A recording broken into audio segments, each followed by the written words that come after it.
우리 경제를 키우고 지탱해온 건 그동안 바로 수출이었습니다. 실제 수출을 늘려 성장을 거듭한 중국조차도 GDP 대비 수출 비중은 17% 정도인데 우리는 현재 그 2배 수준에 달합니다.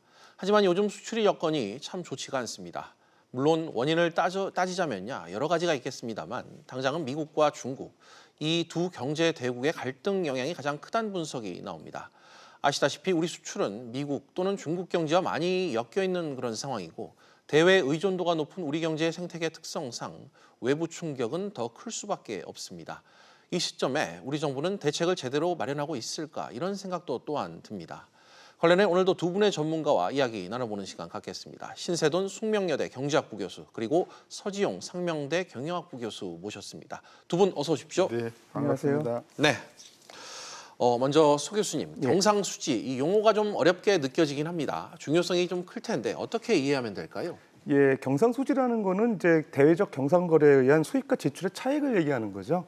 그래서 구성은 크게 이제 상품 수지, 그다음에 이제 서비스 수지, 그다음에 본원 소득 수지, 그다음에 이제 이전 소득 수지 이렇게 네 가지로 되어 있는데요.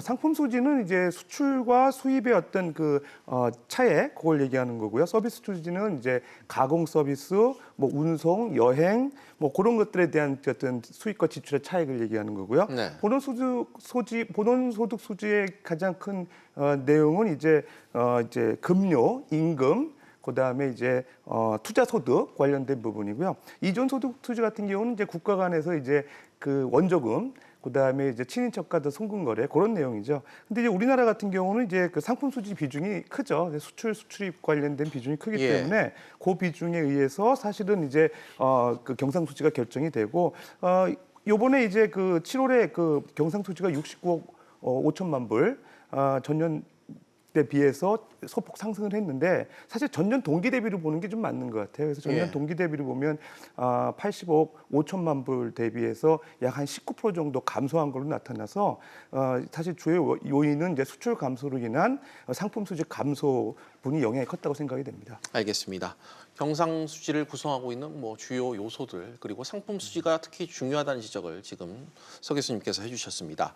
신 교수님, 사실 우리나라가 자본주의 이 경제 체계를 갖추고 세계에서 경쟁력을 보이게 된 것, 방금 제가 말씀드린 이 수출의 역할이 그동안 크지 않았습니까? 네, 그렇죠. 대한민국 경제는 수출이 없으면 한 달을 버틸 수가 없죠. 네. 그래서 대한민국이 일자리를 만들어내고 그다음에 필요한 우리가 원유라든지 필요한 원자재를 사오기 위해서는 반드시 달러가 필요한데 그 달러를 벌어들이는 원동력이 수출이거든요. 그래서 대한민국은 수출이 지난 30년 동안을 우리를 이끌어 왔지만 앞으로 50년, 100년도 한국은 수출이 끌고 가야만 하는 상황이라서 지금 수출이 어떻게 되고 있는가 이것이 정말 중요한 의미를 갖고 있는 거죠. 알겠습니다.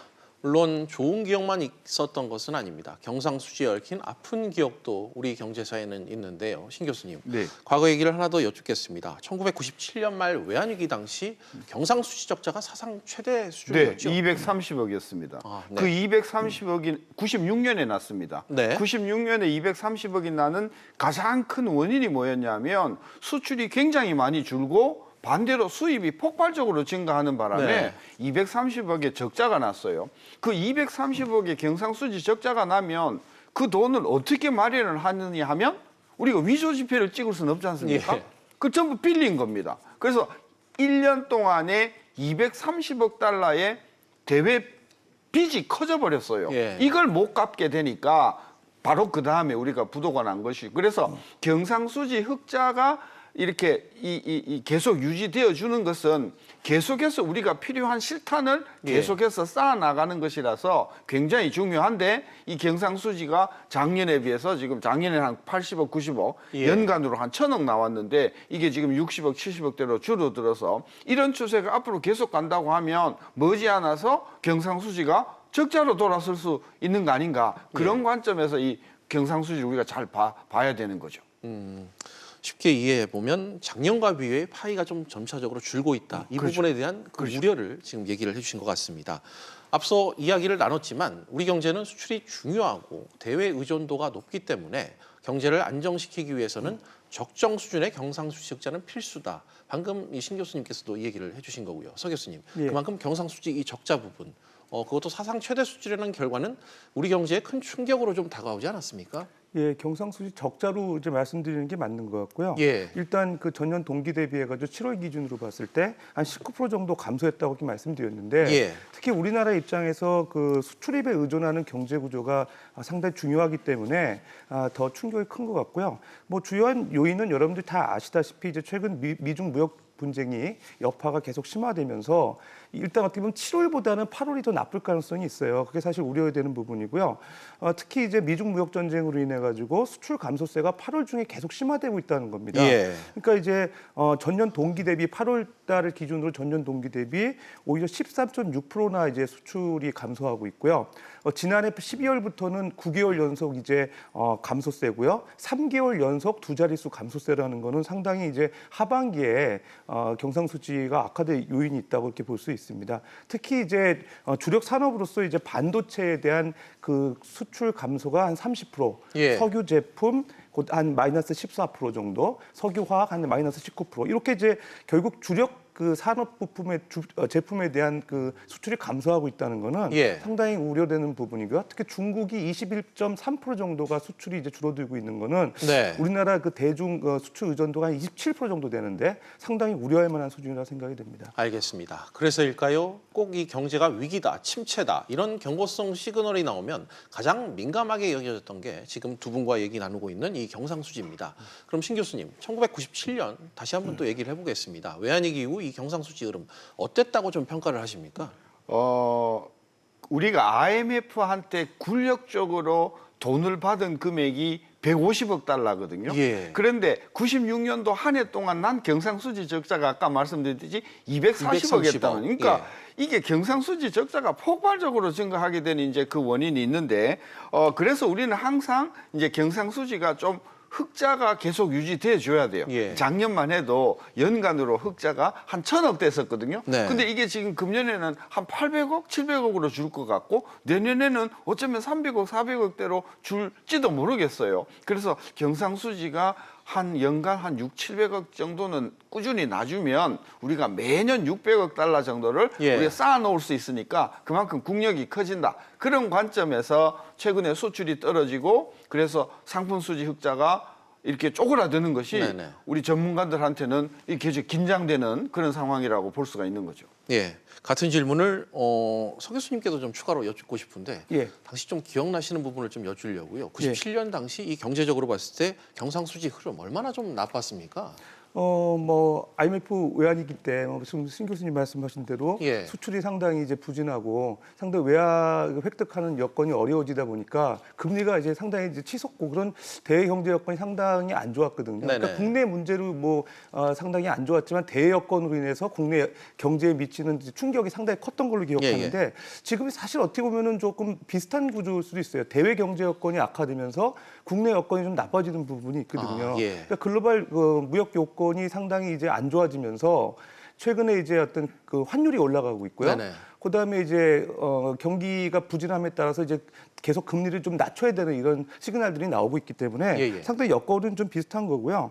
그래서 결과적으로 보면은 지금 7월 달에 나온 경상수지 그 데이터만 보더라도 어떤 그 부정적인 시그널이 점차 보이고 있고 8월, 9월 하반기 가면은 이 그 수출 감소 폭이 더 나빠진다는 측면에서 보면 이 경제 성장률에도 상당히 부정적인 요인이 미칠지 않을까 좀 우려되는 상황입니다. 네, 이쯤에서 최근 상황을 다시 한번 좀 짚어보겠습니다. 한국은행 자료가 나왔죠. 7월 경상수지가 69억 5천만 달러, 작년 10월 이후 최대 흑자폭을 나타냈다고 일단은 밝혔습니다. 서 교수님, 사실 상반기 경상수지만 보면 최소 흑자를 기록하면서 7년 만에 또 가장 부진했다 이런 평가를 받지 않았습니까? 그럼 7월엔 형편이 좀 나아졌다 이렇게 봐야 됩니까? 어떤 겁니까? 제가 그래서 오늘 그 언론에서도 많이 흑자라고 나온 데도 있고 뭐 적자라도 나온 데도 있고 그런 보도들이 많이 나와서 월별 경상수지 그 발표한 자료를 잘 봤는데 7월에 사실 그 상품 수지 관점에서 보면 적자예요. 그러니까 이게 전월 대비 그 62억 7억 불, 그다음에 이제 그 7월에 기록한 게 62억 불 정도 되는데 지금 하는 자료를 보고 계시죠? 하는 자료에 의하면 그게 6월 달에 62억 불 정도 됐습니다. 그러니까 사실 어떻게 보면은 죄송합니다. 63억 불 정도 된 게 62억 불 정도 된 예. 거죠. 그러니까 좀 감소한 거고요. 그다음에 이제 그 전기 대비 그렇고요. 수출 같은 경우도 이제 요번 7월에 보면 한 483억 불 정도 되거든요. 예. 이게 전년 동기로 보면은 한 10.9% 정도 감소한 수치예요. 줄었다는, 네. 그러니까 오히려 수출이 전년 동기 대비 감소하고 전기 대비로 봤을 때 상품 수지도 적자, 소폭 적자긴 하지만 적자고 이런 상황으로 봤을 때는 상품 수지 측면에서 상당히 안 좋은 건데 다만 이제 그 서비스 수지하고 본원 소득 수지에서 좀 개선이 된 부분이 있죠. 예. 근데 서비스 수지 같은 경우는 외국인 그 입국자 수가 한 15.4% 증가하면서 예. 우리나라의 어떤 그 수지 개선에 좀 기여한 부분이 있고요. 그다음에 유가가 최근에 낮기 때문에 운송비들이 이제 낮아지면서 서비스 수지가 개선된 부분이 있고요. 그다음에 이제 그 하나 주목해 볼 게 이제 여기 보시면 본원 소득 수지 중에서 상당히 그 45% 정도 개선된 부분이 있거든요.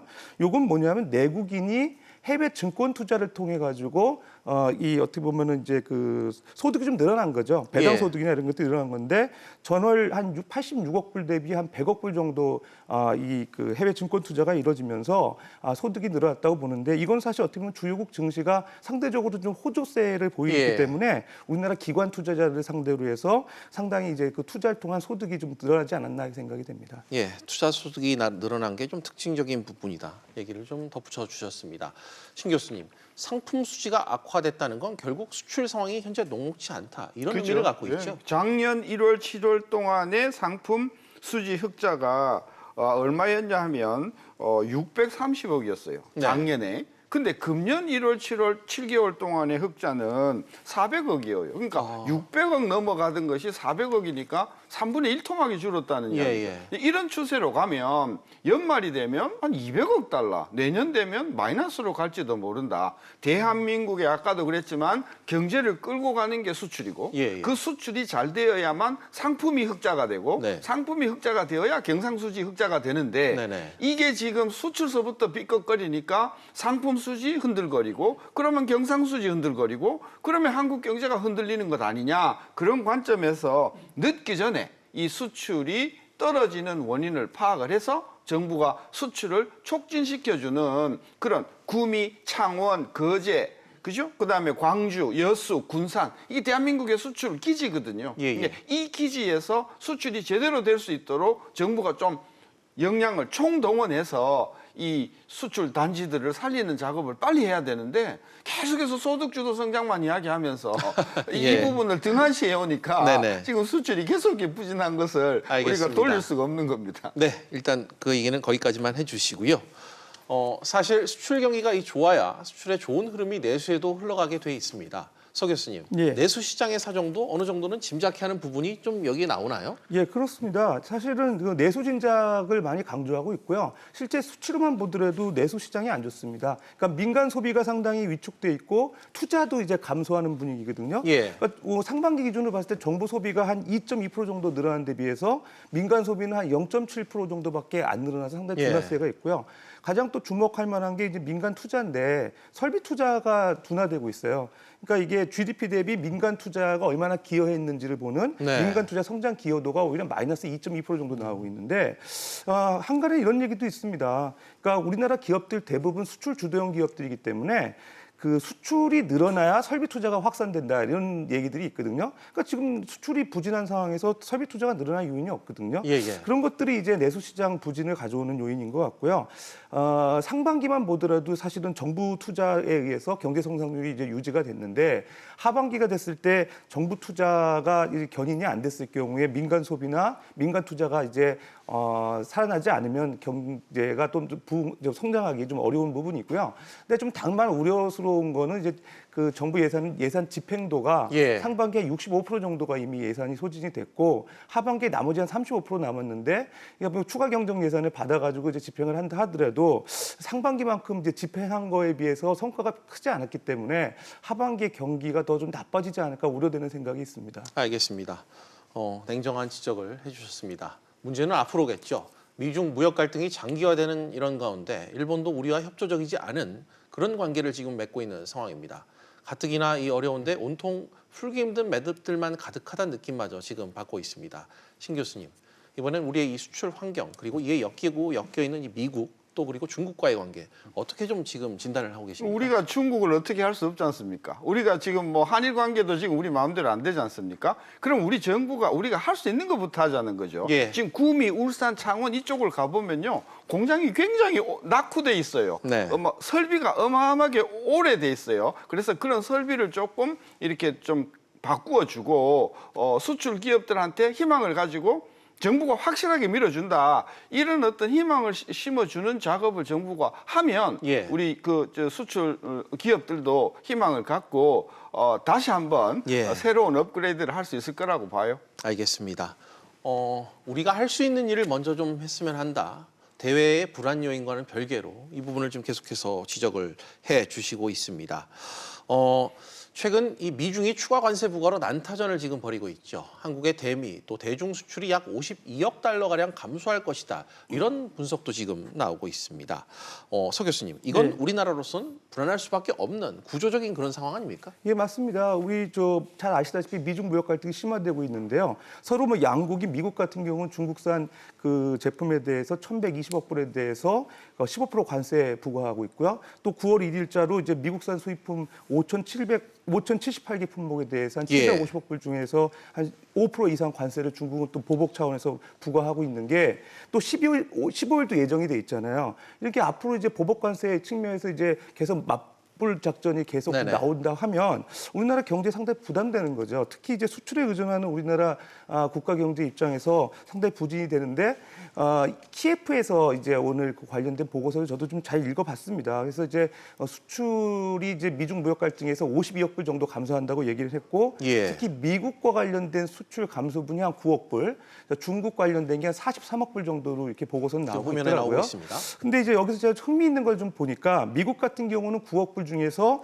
이제 여기서 보면 직접 효과, 간접 효과를 각각 1억 불, 8억 불로 나오고 있어요. 예. 근데 이제 직접 효과, 간접 효과가 뭐냐면은 직접 효과 같은 경우는 그 미중 관세 인상이 되면은 결국 미국하고 중국이 서로 수출 수입이 줄어들면서 예. 생산 규모가 감소하게 됐을 경우에 우리나라 한국의 중간재 수출이 줄어들 거다. 결국 이제 실제적으로 생산 감소에 따른 중간재 수출이 줄어들면서 우리나라 이제 수입에 부정적 영향을 줄 거다. 그런 얘기고요. 그다음에 간접 효과는 이제 관세 인상이 되면서 미국과 중국의 성장세가 둔화되면 예. 그 완제품에 대한 그 한국 제품에 대한 수요가 감소하면서 우리나라의 어떤 그 미국 중국의 내수 시장 위축으로 인해서 수출이 부진해질 거다 이런 얘기잖아요. 근데 이제 미국 같은 경우는 직접 효과보다는 간접 효과가 크고요. 중국 같은 경우는 우리가 그 중간재를 많이 수출하다 보니까 중간재 수출로 인해서 직접 효과가 한 26억 불 정도 감소하고 예. 그다음에 간접 효과는 한 17억 불 정도 돼요. 그러니까 미국하고 중국하고 좀 반대거든요. 그러니까 실제로 제가 한번 오늘 데이터를 찾아봤습니다. 그러니까 우리나라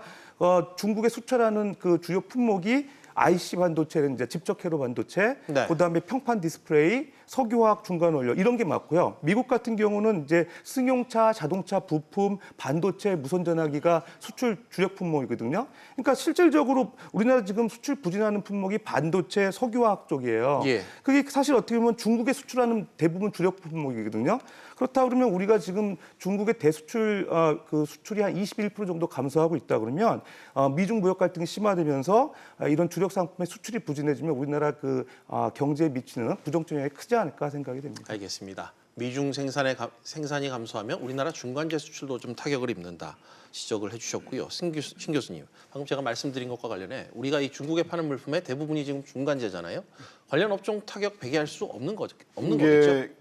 이제 여태껏은 우리가 그 중국이 못 만드는 중간재를 팔아가지고 거기서 수출했단 말이죠. 예. 근데 지난 한 10년 사이에 중국의 기술력이 굉장히 많이 발달했어요. 그래서 이제는 한국산 중간재 필요 없다. 우리 스스로가 한국산을 대체하겠다. 예. 이게 제조업 2050의 핵심이거든. 따라서 앞으로는 중국의 중간재 팔아먹기도 힘들 뿐만이 아니라 중국 사람 제품을 우리가 사야만 하는 상황이 곧 온단 말이죠. 그래서 그동안 우리는 중국 때문에 참 말등에 올라타서 재미를 봤는데 이제는 중국이라고 하는 용이라고 하는 거대한 이 실체 때문에 우리 경제가 수출도 못하는 게 아니라 중국 물건을 사서 쓰지 않으면 이런 상황으로 되기 때문에 앞으로 한국 경제는 진짜 이 중국이라고 한 거대한 용액에 정말 이 앞으로 어떻게 해야 될지 모를 정도로 이런 부분을 우리가 좀 경각심을 가져야 된다고 봅니다. 네, 말씀하신 것처럼 우리나라의 뭐 상당수 뭐 소비재들이 중국에서 들어오는 게 상당히 많지 않습니까? 그런 것들을 이미 지금 우리가 체감을 하고 있는 것 같습니다.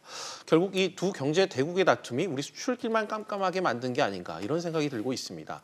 성장률 얘기도 좀 해보겠습니다. 일부에선 이 중국의 경제 성장률 1% 하락하면 우리나라가 0.5% 떨어진다 이런 분석을 하던데 서 교수님, 즉 예. 미중 이 무역 갈등이 성장률마저 위협할 수 있는 이런 상황이란 얘기인가요? 예, 맞습니다. 실제로 뭐 수출 얘기를 또 안 드릴 수 없는데요. 예. 사실은 그 중국의 지금 이제 어떻게 보면 미국에서의 그 어떤 규제, 무역 제재가 이루어지게 되면 지금 위안화가 상당히 이제 같이 절하되고 있는 상황이거든요.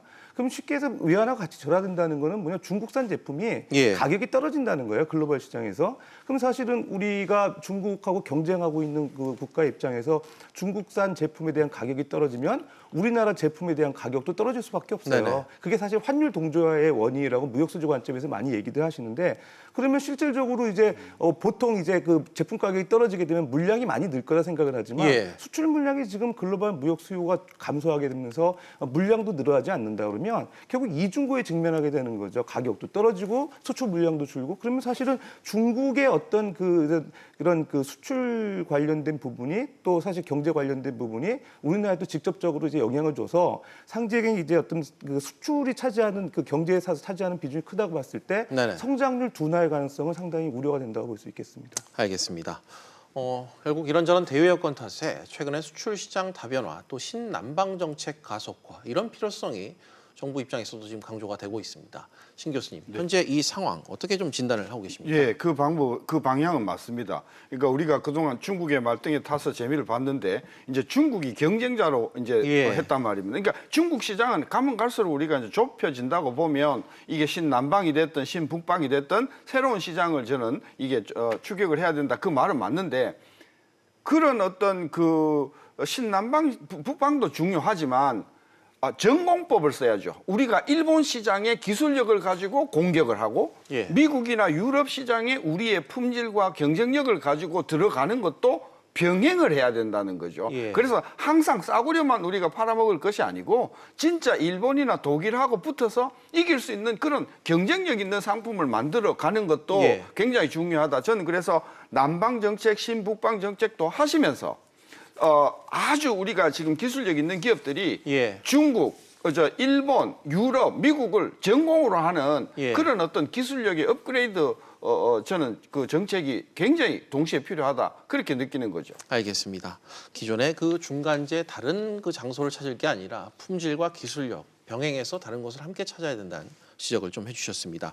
정부로서도 이 안일한 인식에 대응을 소홀히 할 때는 좀 아닌 것 같습니다. 서 교수님, 정부 전략이나 대책 지금 방향은 역시 맞다고 보시는 거죠? 예, 방향은 맞고 정부가 또 그 기민하게 이제 발빠르게 대처를 잘 하는 것 같아요. 정책을 일단 뭐 제시하는 입장에서는 뭐 적절한 것 같은데, 정부가 내년에 이제 재정 확대 정책을 시행하는 측면에서 이제 중국으로 집중돼 있는 수출 그 우리 구조를 좀 더 다원화한다는 측면에서 예. 고위험 수출 시장에 대해서 한 4조 2천억 정도를 투자를 해서 무역금융 지원 차원에서 투자를 하는 거는 뭐 적합한 것 같고요. 그다음에 내수적으로 볼 때도 우리나라 그 내수 시장을 좀 진작시키기 위해서 여러 가지 노력들을 많이 하고 있는 거는 뭐 긍정적인 측면이 있습니다. 뭐 최근에 서민형 그 안심전환 대출을 이제 공급을 통해 가지고 예. 저신용자에 대한 금융 지원을 강화하고 있고요. 그다음에 전통 시장 또 지원하는 것도 좀 눈에 주목할 만한 부분입니다. 다만 최근에 이제 햇살론 17이라고 그래 가지고 이제 17.9% 700만 원 한도의 단일 금리 대출을 이제 정부가 지원해 주고 있는데, 그게 예상외로 이제 상당히 그 인기를 좀 끌고 있는 것 같아요. 근데 이제 좀 더 우리가 보완해야 될 점은 17.9%면 사실은 최저금리 수준 24% 비해서는 상당히 낮지만 서민 입장에서 보면 그래도 좀 높다고 저는 생각이 돼요. 그래서 가급적이면 어떤 그 신용보증기금이나 이런 쪽의 어떤 신용 보강을 통해서 이 17.9%라고 하는 그 서민금융을 좀 금리를 낮추게 되면 좀 더 이제 저신용자에 대한 금융 지원이 강화될 수 있다고 생각이 됩니다. 예, 뭐 수출 부진을 위한 타겟책과 더불어 추가적인 뭐 금융 경제 정책에 대한 평가도 함께 해주셨습니다. 오늘은 여기까지 듣도록 하겠습니다. 오늘 두 분 말씀 감사드립니다.